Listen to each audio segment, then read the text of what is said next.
Okay, so we often hear the phrase that anything is possible. As scientists, we sometimes refer to this as Murphy's Law. And Murphy's Law is the reason that we must all plan for the unthinkable in this digital economy. That's exactly what this panel is about, so let me introduce everyone up here today.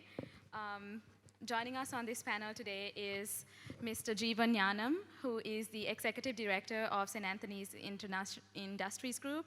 And he also founded Orion City, which is today's largest IT park in Sri Lanka, and it houses some of the world's leading IT firms. He also co-founded the Lankan Angels Network and Hatch, and has been the chairman of SLASCOM Sri Lanka's apex IT industry business chamber. Joining him is also Toby Simon, the founder and president of Synergia Foundation, which is a strategic think tank which works to develop impactful insights and interventions in the areas of advanced technologies and geosecurity.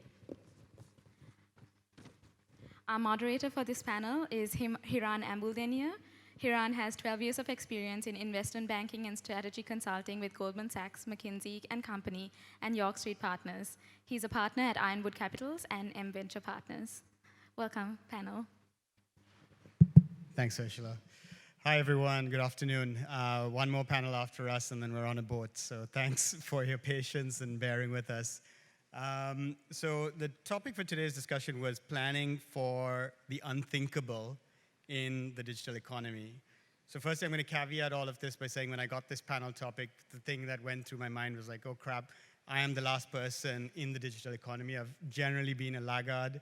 I was the last person to get a BlackBerry, the last person to get off a BlackBerry.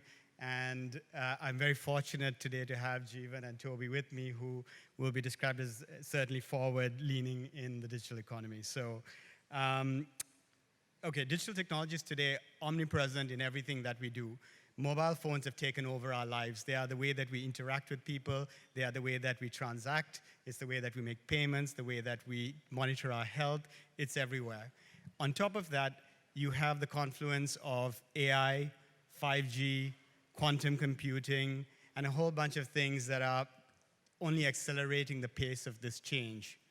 With all of this, what happens, what can happen as an unthinkable scenario? And the title of this was actually initially War, Disaster, Disease. And I was like, oh man, that sounds all very, very negative. But maybe there's some positive things as well. So I'd like to structure this discussion in three parts. Firstly, unthinkable good. What are some of the unthinkable good scenarios that can come out of digital technologies? Secondly, the pace of this change is happening at an unthinkable pace. So what is that unthinkable pace, and what can catalyze that unthinkable pace in digital economies? And then finally, I think what everybody wants to really hear about, because bad news, I think, certainly gets attention more than the good news, is what is the bad news, or what are the unthinkable bad scenarios in all of this? But first, the good. So, what are some of, so me trying to be an unthinkable good and optimist, I bought a watch that thought I was going to improve my golf game using this technology that was an unthinkable scenario and turned out to not to be true. But Jeevan, maybe if I can start with you, what are some of the unthinkable good things that are happening in this digital age? So I think I'll just based on experience, right? So as a serial entrepreneur in Sri Lanka, there are a lot of things that you have to navigate, right, as a founder and as an entrepreneur. We spoke about Orion City. We actually started Orion City when Sri Lanka was in, a civil war, for example, right? So always being an optimist, I think, has played to my advantage, right? And you just, as an entrepreneur, have to navigate with what resources you have in the current context and look at how you can take those resources and maximize like what you can create and kind of form. So we started with 10,000 square feet and then grew that now to 1 million square feet, right? So you can show exponential change, and that is affected in the park today. We have close to 10,000 people, so that's super change, right? Just going back to a few years ago, when we had the financial crisis, me and Brenda had, my wife, somewhere here, had started Hatch, right, which is Sri Lanka's first incubator accelerator. And here we are telling startups to scale and grow and do this kind of unimaginable goals, right, as they scale. And the unthinkable good from that really was when the financial crisis hit, it actually made the startup ecosystem a lot more stronger. So we are literally an arm's length away from the president's house, the famous one, if you guys were watching, with the swimming pool where people were jumping in. And we were at 120%, 130% capacity because people wanted to come in and create something for their future. And some of those startups that you saw here today are a result of that. So I think, we've seen, throughout my lifetime, I think I've been blessed, if anything, to kind of see the unthinkable good. And then what happened during the financial crisis is Sri Lanka just suddenly woke up on the whole digitization journey, right? You have some great applications being built. One thing is the QR code for fuel application, which solved... Actually, maybe you want to just explain that one a little bit. Yeah, so the country was going through this huge fuel crisis. Very little, we had a problem of allocating certain amounts to people over a period of time. It was just kind of this thing. There were huge fuel lines, so that that was a huge... When you say huge fuel lines, what was that like? I think you know, but it went around 4 or 5 blocks. But the resiliency, I must say, of Sri Lankan people is that people were partying in those fuel lines, right? But of course, it wasn't a great time. But I think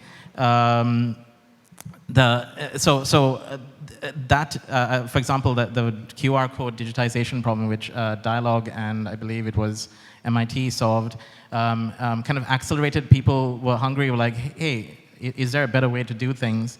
And I think Sri Lanka really started its digitization journey from that, which created a whole bunch of other opportunities for startups, for ecosystem builders, for creators, for entrepreneurs, which I think was a great thing. So that's the unthinkable good, I believe, that can come out of war and all these other things.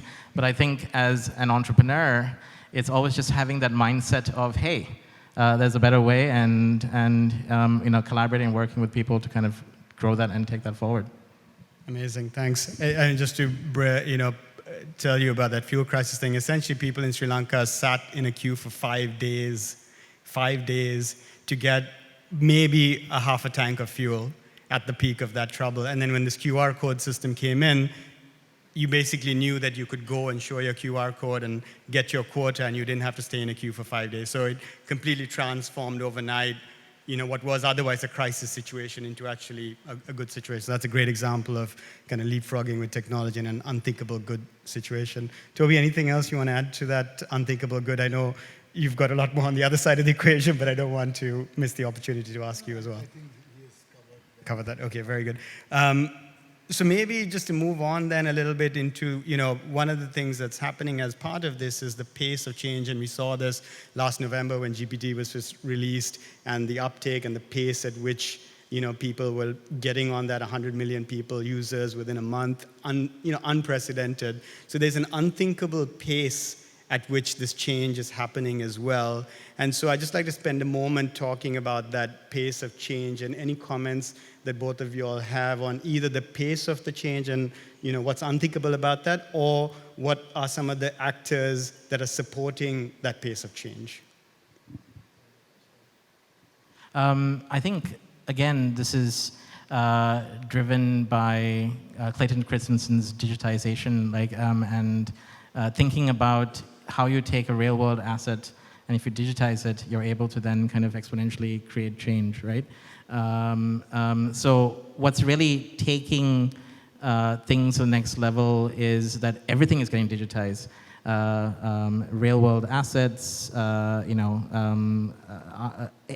every single thing, AI, and on top of that, you add AI, you're able to kind of exponentially kind of take those things and make them work in a particular way for an organization. So even that's changing the pace, right? So there's these different levers that are happening in organizations, if I can just think just about organizations, you're using assets that aren't in your books.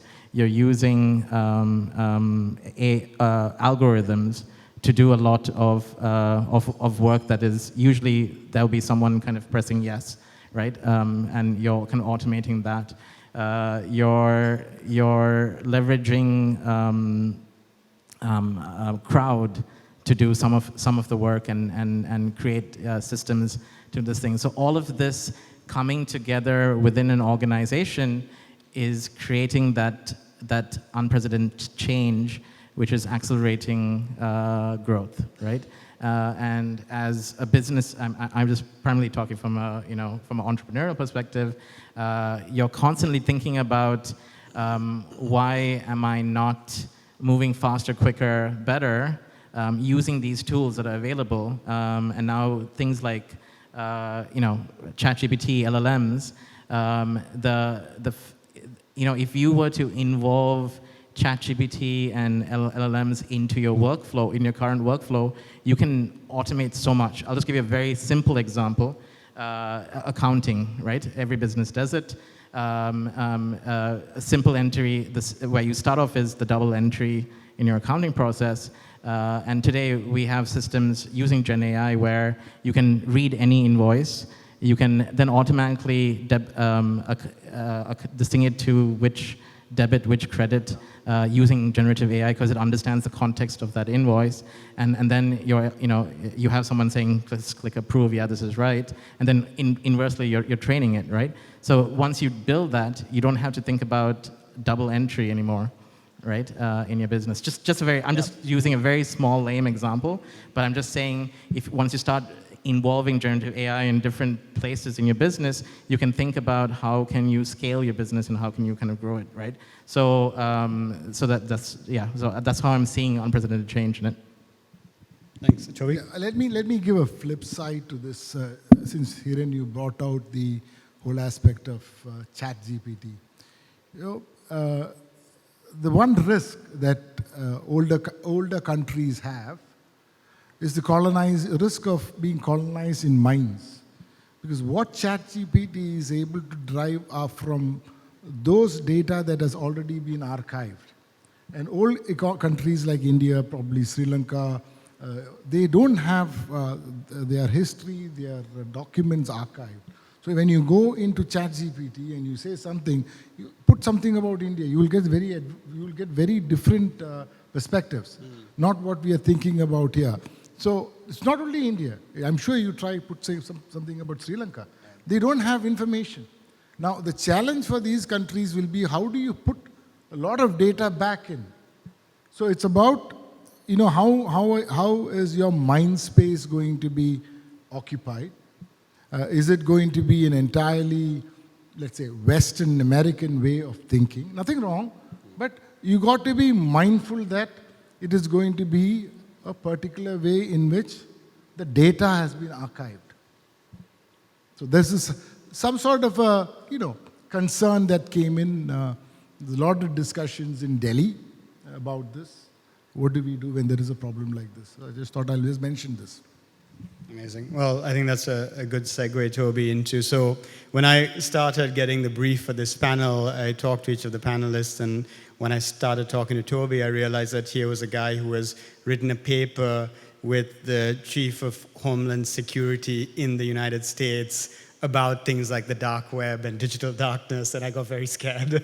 So I was like, okay, who better to talk about the risks of having a digital age or digital society? And I wanted to give Toby a little bit of time to really explain some of these concepts, because I know they're going to be foreign to many of us, but I think in the world that we are living in the world that we are evolving towards, it's important that we all start to understand this. So maybe, with that we can, segue into what are some of the risks, Toby, associated with living in a digital age.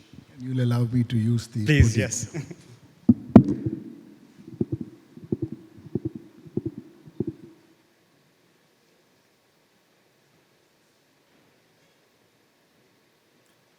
I've always been a very poor student, so I need a little podium to give me a cover.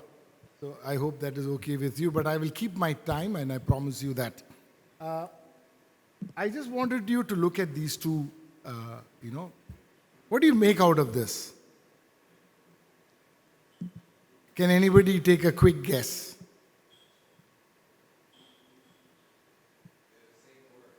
No. They're two different languages. One is Weiji and the other is Kiki. Which is which? I'm sure there are a lot of people from Southeast Asia. I'm sure you will be able to make this out. Yeah? One is Chinese and one is Japanese. You can figure out that later. Fine? There is something written. Both mean the same. It's crisis. In the Japanese word, it's danger, but it's also an opportunity. It's a change point, which means when we talk about risk, there is a flip side to that. Those who read it well can look at it as a change point. The same in Japanese. You see, it's danger, it's an opportunity, it's a change point. So everything that we talk about risk is definitely an opportunity also. It depends on how well you are prepared. So I just wanted to make a sort of a primer to this. When we spoke about this conclave, big, bold, brave, it's very good. But I thought there were two things that we should add. Resilience and foresight. The most important thing that we speak about when we do this is foresight. It's not about predicting. It's being able to just think about the unthinkable, which is the topic that we are speaking about. Now, we are barely 2 decades in the second millennia. Okay? The world at large and business in particular are confronted with a number of uncertainties. You can keep on adding to this, but we feel that these are the 4 things that can sort of create a lot of problem. The Arctic ice is what you could create global warming. Nuclear could have been, it could be existential. Cybersecurity and the future of it is what we are going to speak. And the pandemic, which is something like a showstopper. So I've just put 4. By all accounts, we live in very interesting but uncertain times. And like the Chinese say, we live in uninteresting times. Now, this is a map that we actually drew in 2021-22 to look at what complexities we have. And it is quite interesting. Anybody who wants this can just write to me, I'll send it. We put it together. Look at how we are all living with so many risks, interconnections, that will make or mar your business. We believe today it's not about how smartly you run your business, it's more about how you read patterns. And if you read your patterns well, you're much more secure that your business will last. Because according to an MIT study that we did about 15 years ago, now the average shelf life of a Fortune 500 company has come to 8.5 years. A startup is 4 years. So that's not an enviable situation to be in. So what are the major risks we are talking about? 2 things. One is digital, second is the kinetic part. What is it? Failure to global governance, cyber threats, supply chain, GANs, generative adversarial networks, and knowledge-based weapons of mass destruction. I'm not going there because that's another topic by itself. Okay? Now, I just focus on the threats to digital security. We all talk about cybersecurity, but it's a narrative that we are working on, and I believe that as we all know that there are no air gaps in cybersecurity. Anything that you build on networks can be penetrated. I mean, the biggest agencies in the world, which is in the security, always agree that this is true. And then so what? So what do we do about it? Because we've already decided that for convenience, the arbitrage between convenience and security, convenience is much more. We are not playing much on the security narrative. It's much more easier to do business digitized, correct? So what is the threat? The threat is primarily that all our critical infrastructures have been digitized. Okay? So what are they?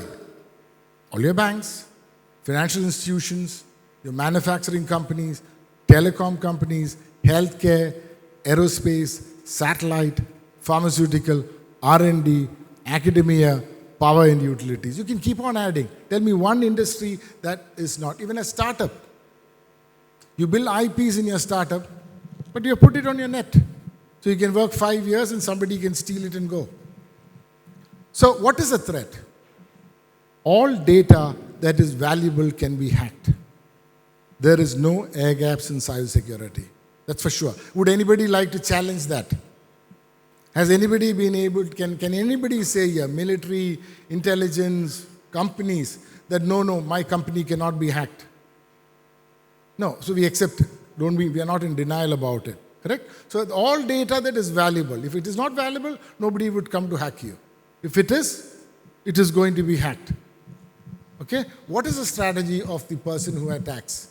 Hack now, hack it, weaponize it now, which means I'm able to decrypt it now. Or I will hack now, I will store it now, and then wait for the right time when I have the tools to decrypt it later. So what is the problem? Because we live, all our data security protections are based on encryption standards, which is primarily your RSA and the EEC. We now know both RSA and EEC have been compromised. The biggest challenges, the digital certificates which banks use extensively have been compromised. The Shores and the Growers algorithm has been broken. Quantum simulators can easily do it. It's already there. And we are now waiting for the time when we will have quantum computing. I'm not going to singularity. I'm just staying at quantum computing. What is quantum? It's something that's not new. It was there since 1960. It's just that people never thought it would come true, but it has come true sooner than we all expected. It's a move from mathematics to quantum physics. All your encryptions earlier were based on maths, and that's why they can be broken. You're now thinking about a quantum world where all your data might be able to be stored in a physical form, in physics. So what is quantum physics? Very quickly, it's study of matter and energy at a fundamental level. We're not going into the science. Quantum computing can break public cryptography. That is what all our algorithms are. Specifically the RSA algorithm, which is at the heart of the nearly 4 trillion e-commerce industry. I'm not going to the other industries at all, just putting you a standard because that's where most startups are building their business, on platforms. Now, we are definitely an encryption economy. Encryption is the foundation of our digital lives. Everything is password. We use passwords, and that's encryption, and the foundation of your security policy. So why are we worried? Because we exactly knew when we would have Y2K. It was a date. It was January 1st, 2000. But what we don't know is when is Y2Q. Okay? Whether it has happened already, some companies have it, some countries have it. But if ever somebody has access, your encryptions can be broken in about 4 minutes. Which means everything that you have stored, if you look at, there is a chief of defense staff here, all your military is all digitized. What would the adversary do? He also doesn't want to have collateral damage of losing people. He will just come for your systems. Your power won't work, your electricity won't work, your transportation won't work, your controls won't work. You would want the aircraft to fly like this, it will fly like this. There won't be a war. Okay? So this is the game in which people are trying to and if you see the entire debate between US and China is primarily on quantum and AI. Because the Americans are very worried that the Chinese have got ahead of them and they can alter this game. Sorry, Toby, I'm going to interrupt you at that point. I think just to keep an eye on the time, but you're done with the presentation anyway. So listening to Toby, I feel like I was reminded of this character from Spider-Man when I was growing up, Dr. Doom. So I don't want to end on the negative maybe connotation of that. Thinking back to the 2001, I was Goldman, and this BRICS report came out about Brazil, Russia, India, and China. And in that BRICS report, it talked about how India and China were going to become the largest and most powerful economies, by sometime in 2030 to 2050. And I think, and at that time in 2001, it was an unthinkable scenario. I think what's super exciting for us right now is to think about this digital age, the digital public infrastructure that India has built, the fact that us sitting across and around this country have the opportunity to benefit from that in unthinkable ways is something that I'm hoping that we will be able to reap and maybe avoid hopefully some of this Y2Q scenarios that you talked about, Toby. But I know there's probably a lot of questions. I want to reserve that for the boat ride later. Toby will be on the boat, so you can find him and ask him questions then. But thank you very much for your participation today. And thank you.